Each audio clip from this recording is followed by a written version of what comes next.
Okay. Hello, children. Okay, now let us continue with our civics chapter number 7, outcomes of democracy. In our previous video, we have studied how to assess democracy. Then we have learned about how democracy is accountable, it is responsive, and it is legitimate form of government. Then how it is a little bit responsible for economic growth and development than okay, dictatorial government is better than democratic government in the terms of economic development of a country, but that difference is negligible, and we cannot reject democracy in this term.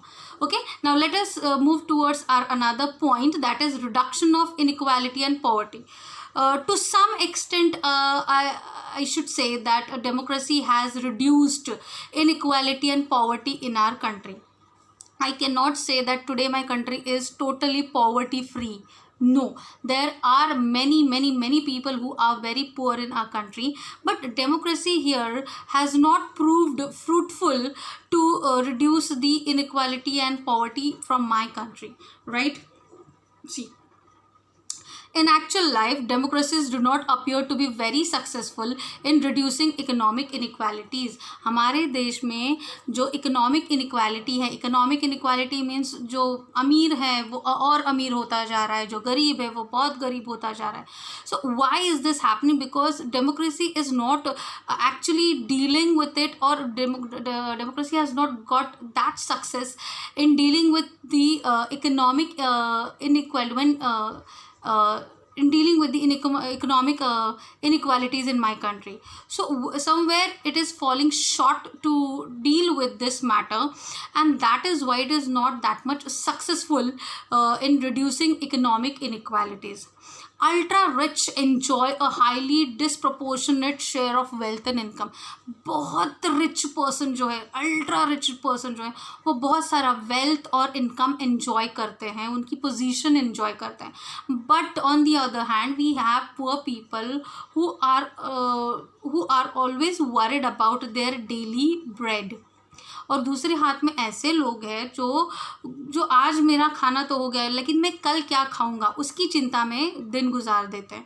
तो we have the extreme points of economy of our country, where on the one hand we have very rich people and on the other hand we have very poor people.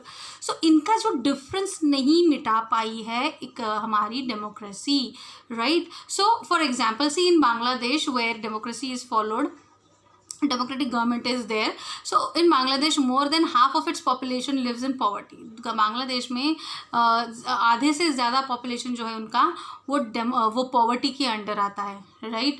So here democracy is not very much fruitful in terms of economic inequalities, to reduce economic inequalities, right? What is said over here, democracy does not appear to be successful in reducing economic inequalities. People at the bottom of the society have to lead a very tough life. Bottom of the society means poverty line के जो नीचे आने वाले जो लोग हैं उनको बहुत tough life गुजारनी पड़ती है, because they are economically poor people, right? Then we have accommodation of social diversity. Social diversity means what? हमारे सोसाइटी में एक तरह के लोग हैं क्या? No, there are diversified people. हर एक कास्ट का, हर एक रिलीजन का, हर एक कलर का, हर एक क्रीड का, है ना, हर एक मान्यताओं का, अलग अलग मान्यताओं के लोग हमारे सोसाइटी में हैं. तो इन सब को एकोमोडेट करती है डेमोक्रेसी. एकोमोडेट मीन्स उनको समा के लेती है खुद के अंदर ये democracy. So what does it say? Democracy respect social differences. Democracy के लिए कोई ऊंच नीच या इस जात का, इस धर्म का, इस कलर का, इस मान्यता को मानने वाला, तो democracy doesn't see all these things. It respects each and every one. वो सबको रिस्पेक्ट देती है democracy. It respects each and every citizen of our country, right. Majority always works with the minority. यहाँ पे मेजोरिटी माइनॉरिटी है but they are interrelated, they are interlinked. वो एक दूसरे के साथ होके काम करते, कोई एक बंदा काम नहीं कर सकता, राइट. सबको मिलजुल के काम करना पड़ता है. Who does this and what teaches us to work together, whether we belong to majority और whether we belong to minority. इससे कुछ फर्क नहीं पड़ता. हमें एक साथ बांध के रखता कौन है? Democracy, right.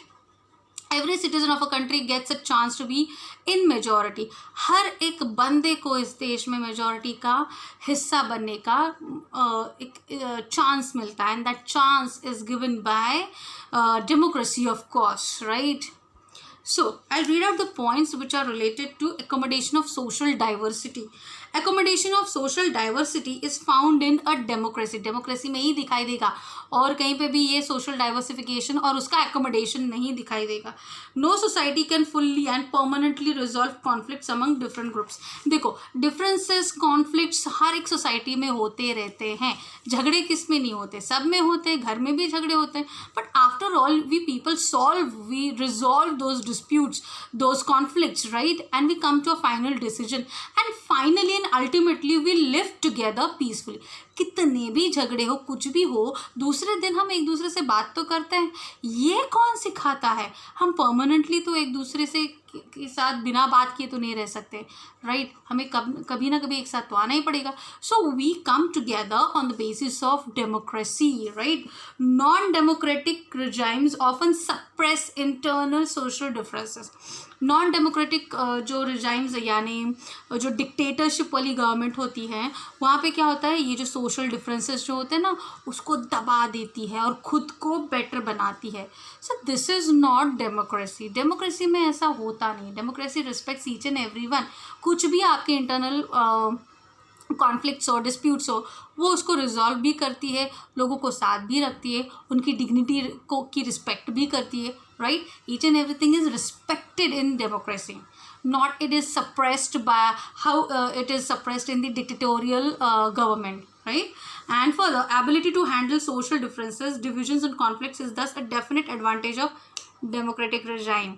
क्या है डेमोक्रेटिक रिजाइम का एडवांटेज? ये सब सोशल इनइक्वालिटीज़, डिस्प्यूट्स और कॉन्फ्लिक्ट्स को एक एबिलिटी के साथ हैंडल करती है, सबको इक्वली ट्रीट करती है. इसीलिए डेमोक्रेसी सबको चाहिए हमारे देश में, राइट. क्योंकि हर एक को बोलने का चांस मिलता है and everyone is guaranteed that he और she will get the justice under democracy, right. So it accommodates social diversification in our country.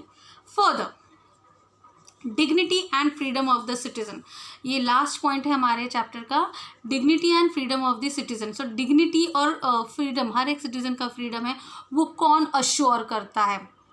It is assured by the democracy, not the dictatorial government. Okay. It promotes dignity and freedom of individuals. But how? कैसे promote करती है? It realises that respect and freedom as the basis of the democracy. डेमोक्रेसी में हर एक बंदा equality से treat किया जाता है, हर एक को फ्रीडम दी जाती है, हर एक को रिस्पेक्ट दिया जाता है. Whether you are of any gender, whether you are a woman और यू आर अ मैन, है ना, आपको उतनी ही रिस्पेक्ट मिलेगी जितनी मैन को मिलती है, मैन को उतनी मिलेगी जितनी वुमेन को मिलती है, राइट. सो ये इक्वालिटी है. Democracy in India has strengthened the claims of the disadvantaged and discriminated caste for equal status and equal opportunity. Scheduled caste and scheduled tribes, SCs and STs, इन लोगों को इक्वल स्टेटस दिया गया है जो पहले नहीं मिलता था. Earlier, before the democratic government was formed, earlier the scene was that scheduled castes and scheduled tribes, these people, they did not enjoy equal status in the country. उनको equal status नहीं मिलता था. People used to treat them unequally. They used to treat them as if they were of they don't have their dignity. They don't they were not respected by other people in other caste of our country, right. तो democratic government करती क्या है? Specially जो scheduled caste और scheduled tribes के लोग हैं, जिनके साथ बहुत अन्याय हुआ पहले, उनको न्याय दिलाने का भी काम डेमोक्रेसी करती है। And this principle is legally accepted, यानी सुप्रीम कोर्ट ने, जुडिशरी सिस्टम ने भी इसको मान्यता दी है, तो कोई इसके अगेंस्ट नहीं जा सकता, right. It gives space for complaints and criticism. Democracy में क्या होता है, हर एक को कंप्लेंट करने का अधिकार है, हर एक को क्रिटिसाइज करने का अधिकार है। हाँ, बट क्रिटिसिज्म ज़्यादा किसी की फीलिंग्स हर्ट करती हो तो आपको करनी नहीं चाहिए। Otherwise you are to some extent you are allowed to criticise. किसी को क्रिटिसाइज करना हो तो आपको अलाउड है, आप कर सकते हो, आप क्योंकि आपके पास फ्रीडम ऑफ स्पीच है। Under our constitution we are have the freedom of speech. मुझे बोलने का अधिकार है, मैं बोल सकती हूँ, मैं क्रिटिसाइज कर सकती हूँ, मुझे ये अच्छा नहीं लगता, मुझे वो अच्छा नहीं लगता, क्यों अच्छा नहीं लगता, मेरी मर्जी, मुझे उसमें ये अच्छा नहीं लगता। All these things I am speaking freely because I have got the right to speech, right to speak. मुझे बोलने का अधिकार है, so I have the right to complaint.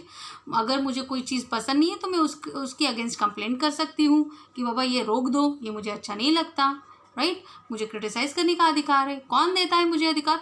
Democracy, of course. Then public expression of dissatisfaction in itself is a key success of democracy.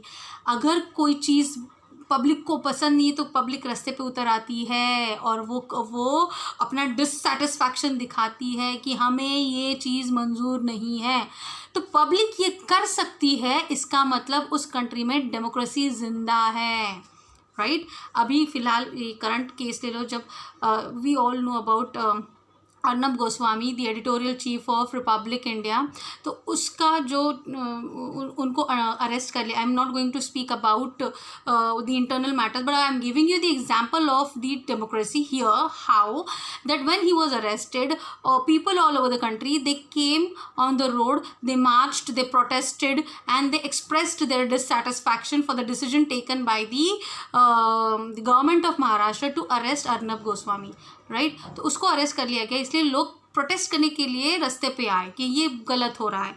So how when this is happening, when people are protesting because they are dissatisfied by the decision taken by the government, that means democracy is there. यहाँ पे democracy जिंदा है। अगर लोग आवाज़ नहीं उठा पा रहे, लोगों की आवाज़ दबाई जा रही है, इसका मतलब वहाँ पे डेमोक्रेसी नहीं।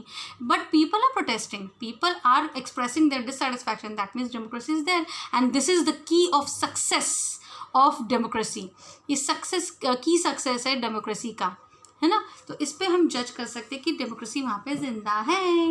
Okay, now I am going to read the point under this, dignity and freedom of the citizens. See, democracy supports dignity and freedom of the citizens. Every man wants to get respect from fellow persons in the society. A lot of conflicts take place among human beings because some feel they are not treated with due respect. Democracy in India has strengthened the claims of the disadvantaged and discriminated caste for equal status and equal opportunity. As democracy passes one test, it produces another test. हर दिन democracy को एक test देना पड़ता है, एक के बाद दूसरा, दूसरे के बाद तीसरा, क्योंकि नई मुसीबतें आती रहती है, नई चैलेंजेस आते रहते हैं। And when democracy tackles all them and become successful, then democracy in itself is a successful thing for the democratic country like India. Further, as democracy passes one test, it produces the another. As people get some benefits of democracy, they ask for more and want to make democracy even better. जब लोगों को democracy से कोई फ़ायदा मिलता है तो वो और डेमोक्रेटिक प्रॉब्लम्स खड़े कर देते हैं और डेमोक्रेसी को चैलेंज करते हैं कि आप इस पे सोल्यूशन निकालो और अच्छे से अच्छा सोल्यूशन निकालो ताकि हम लोग खुश रह सकें। और इसी वजह से people are very happy with democracy, right. This democracy is better than dictatorship और मोनार्की और मिलिट्री रूल। मोनार्की से, डिक्टेटर से या फिर मिलिट्री रूल से डेमोक्रेसी फार बेटर है, क्योंकि लोगों को ये पसंद है। Okay, and we have come to the end of this chapter. This chapter is very short and sweet to understand, very easy to understand how to judge the democracy, whether it is successful or not, it is proper or not. Okay, so we are still following democratic government. इसका मतलब कि हमारे 70 साल हो चुके, 70, 71 या 72 साल हो चुके हैं हमारे कंट्री को फ्रीडम मिले हुए, उसके बाद भी हम आज भी डेमोक्रेसी फॉलो करते हैं। इसका मतलब डेमोक्रेसी में दम है, है ना, because it gives dignity, it respects dignity of each and every individual, equality को प्रमोट करती है ना, सबकी आवाज़, सबको आवाज़ उठाने का अधिकार है. We have got rights under the democracy and we enjoy those rights. That is why democracy is far better than dictatorial government और dictatorship और या फिर military rule से बहुत अच्छा है, monarchy से बहुत अच्छी है. Right, so we have come to an end of this chapter. I hope you have understood it. Please go through the chapter in the textbook, highlight the main points, read the notes in the refresher, and learn the question answers. Immediately after we finish any chapter, you have to start learning the question answers of that chapter. And please leave your thumbs up in the comment section. Whosoever will put the thumbs up will be marked present in the attendance sheet. Otherwise, I'll mark absent for those people who will not leave their thumbs up in the comment section. Okay? Chalo, bye for now.